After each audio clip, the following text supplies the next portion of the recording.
মা কুনতু বিদআন মিনার রাসূল, আমি রাসূলদের মধ্যে ভুইফোর নতুন আসা নবী নই, আমার পূর্বেও অনেক নবী আসছেন।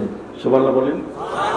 আমি নতুন নবী নই, আমার পূর্বে অনেক নবী আসছেন, অতএব আমি নবীদের শেষ নবী, খাতামুন নবিয়্যিন, আমি নবীদের সব নবী কি শেষ নবী। কি বলেন ঠিক কিনা? প্রিয় নবী সাল্লাল্লাহু আলাইহি সাল্লাম তিনি বলছেন মা কুনতু বিদআম মিনার রাসূল, আমি রাসূলদের মধ্যে, আমি নবীদের মধ্যে সর্বশেষ নবী, সর্বশেষ কি রাসূল। তবে মনে রাখবে ওয়ামা আদরি মা ইউফআলু বি ওয়ালা বিকুম, আমার নবী সাল্লাল্লাহু আলাইহি ওয়াসাল্লাম তিনি বলছেন আমি জানি না কিয়ামতের ময়দানে আল্লাহ আমার সাথে কি আচরণ করবেন, আমি আমাকে নিয়ে ব্যস্ত থাকবো, আমি জান্নাতে যাব না জাহান্নামে যাব এটাই আমি জানি না।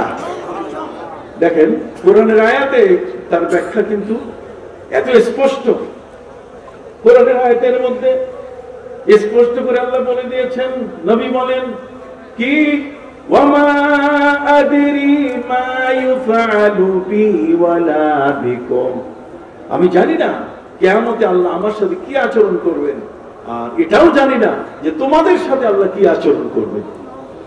অথচ হাদিস শরীফের মধ্যে এসেছে আম্মা জানা আয়েশা রাদিয়াল্লাহু আনহা তিনি নিজেই বলেন প্রতিদিন আসরের নামাজের পরে নবীজি আমাদের ঘরে খোঁজ খবর নেওয়ার জন্য আসতেন।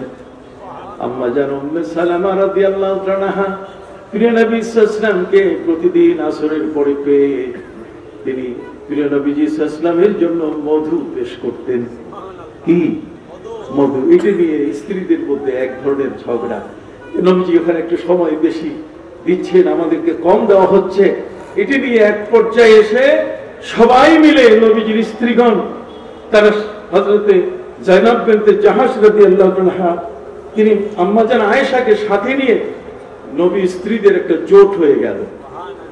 নবী স্ত্রীদের জোটের সিদ্ধান্ত হলো প্রিয় নবী সাল্লাল্লাহু আলাইহি সাল্লাম যখন আমাদের ঘরে আসবেন তখন আমরা নাক চেপে, কাপড় দিয়ে নাক চেপে ধরে আমরা বলবো ইয়া রাসূলুল্লাহ ইন্নী আ'ফু মিন ফামিকা রিহাল মাগাফির, হে নবী আপনার মুখ থেকে মাগাফিরের গন্ধ আসছে।